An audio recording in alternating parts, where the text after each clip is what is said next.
కొంత ఊరట కలిగించే అంశం ఉంటుందా అని ఎదురు చూసినటువంటి ప్రజలకి నిరాశే ఎదురైంది. ఏ ఒక్క అంశం కూడా స్పష్టత కనిపించలా. 6 హామీల ఊసే లేదు. ఏ విధంగా ఎప్పటి నుంచి హామీల్ని అమలుపరుస్తారో చర్చే లేదు. తనకి తనుగా పొగిడించుకోవటానికి, చంద్రబాబు నాయుడు గారి ప్రభుత్వాన్ని పొగిడించుకోవడానికి, వైఎస్ఆర్ కాంగ్రెస్ పార్టీ గత ప్రభుత్వం మీద నిందలు వేయడానికి మాత్రమే వారి ప్రసంగాన్ని ఉపయోగించుకున్నట్టుగా కనపడుతుంది. చంద్రబాబు నాయుడు గారు ప్రతిసారి పిట్టల కథలు చెప్తూ ప్రజల్ని పక్కదారి పట్టిస్తూ ఉంటాడు. ఈసారి ఇంకొక కొత్త పిట్టల కథ, పిట్టల దొరలాగా గవర్నర్ గారి ప్రసంగంలోనే చెప్పించినట్టుగా కనపడుతుంది. డబ్బున్నటువంటి వారిని 10% మనుషుల దగ్గర నుంచి, జనాభా దగ్గర నుంచి డబ్బును అడిగి తీసుకొని 20% పైగా ఉన్నటువంటి పేదవాళ్ళకి పంచి పేదవాడి తలసరి ఆదాయాన్ని 58 లక్షలకు పెంచుతానని పిట్టల దొర కథలు మాత్రం భలే చెప్పించాడు. ఇలాంటివన్నీ సత్యదూరం అని ప్రజలకు తెలుసు. ప్రజలు అసహ్యించుకుంటారనేటటువంటి కనీస అవగాహన కూడా లేకుండా వారికి ఉన్నటువంటి మీడియా ఛానల్స్ ద్వారా విపరీత ప్రచారం చేయించుకోవడానికి చంద్రబాబు నాయుడు గారు ప్రతిసారి చెప్తూనే ఉంటారు. విజనరీ అని చెప్పించుకుంటూ కూడా ఉంటారు. ప్రజల్ని ఎలా మోసం చేయాలనేటటువంటి విజన్ని గవర్నర్ గారి ప్రసంగం ద్వారా కూడా మరొకసారి చెప్పించారు. ఇవాళ ఇచ్చిన 6 హామీలు ఎలా అమలు పరచాలో ఒక స్పష్టమైనటువంటి ప్రణాళికే లేదు. 2020-2047 గురించి మాట్లాడిస్తాడు. అంటే ఒక 25 సంవత్సరాల తర్వాత ఎలా ఉండబోతుందో దానికి సంబంధించిన విజన్ గురించి చెప్తారు. ఇవాళ రాష్ట్రంలో మిర్చి రైతు అల్లాడిపోతుంటే ఆ ధరలు పెంచడానికి తన దగ్గర ఏముందో చెప్పించలేడు.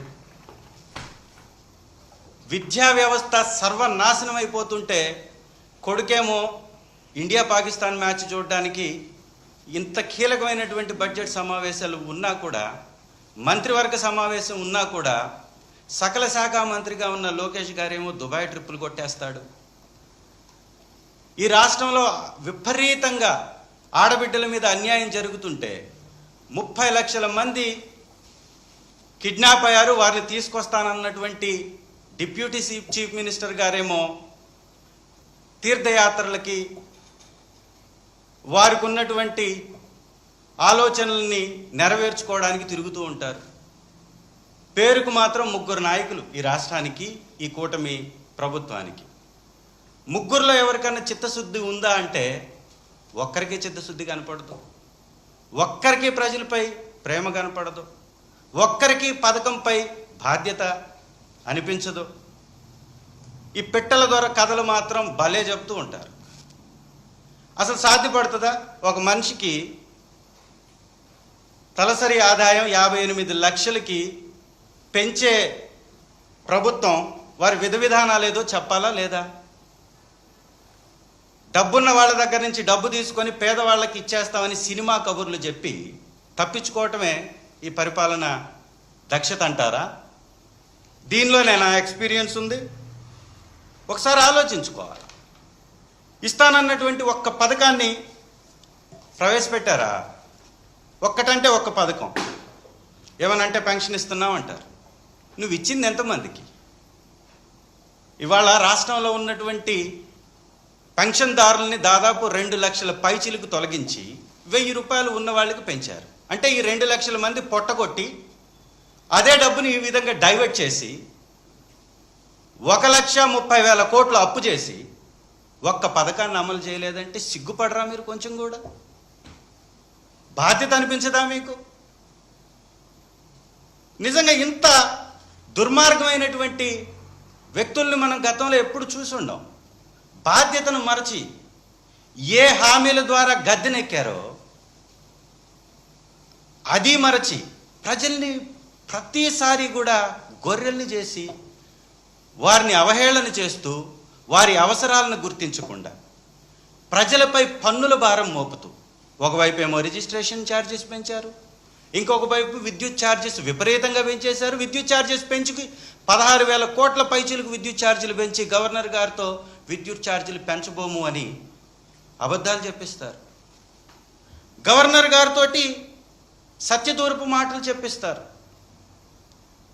వారు అమలుపరుస్తున్నటువంటి ఈ సర్ఛార్జెస్ని 16,000 కోట్లని వారు ప్రజలపై మోపి దాని మీద వైఎస్ఆర్ కాంగ్రెస్ పార్టీ రాష్ట్ర వ్యాప్తంగా ప్రొటెస్ట్ చేసినటువంటి అంశాన్ని కూడా పక్కదారి పట్టించేటటువంటి ప్రయత్నం చేస్తారు. గ్యాస్ సిలిండర్ల మీద ఒక దగ, ఒక మోసం. ఇవాళ గవర్నర్ గారి ప్రసంగంలో చాలా స్పష్టంగా వారి మోసం ఏంటో తేటతెల్లమైపోయింది. ఈ రాష్ట్రంలో 1,55,00,000 మంది లబ్ధిదారులు ఉంటే ఒక్క సిలిండర్ ఇచ్చినా కానీ వారికి ఇవ్వాల్సినటువంటి ఖర్చు పెట్టేటటువంటి బడ్జెట్ వేల కోట్ల రూపాయలు అయిపోతుంది. ఇవాళ వారి ప్రసంగంలోనే 686 కోట్ల రూపాయలు వెచ్చించినట్టుగా 86 లక్షల మందికి మాత్రమే ఆ ఒక్క సిలిండర్. చెప్పింది మాత్రం 3 నాయకులు కలిపి 3 సిలిండర్లు చెప్పారు. ఇచ్చింది మాత్రం ఒక సిలిండర్, అది కూడా సగం మందికి. దాని మీద చేసినటువంటి ఖర్చు 686 కోట్లు. ఇక ఇళ్ల మీద జగనన్న గారి ప్రభుత్వంలో, వైఎస్ఆర్ కాంగ్రెస్ పార్టీ మా ప్రభుత్వంలో ఎలక్షన్స్కి ముందే 9,00,000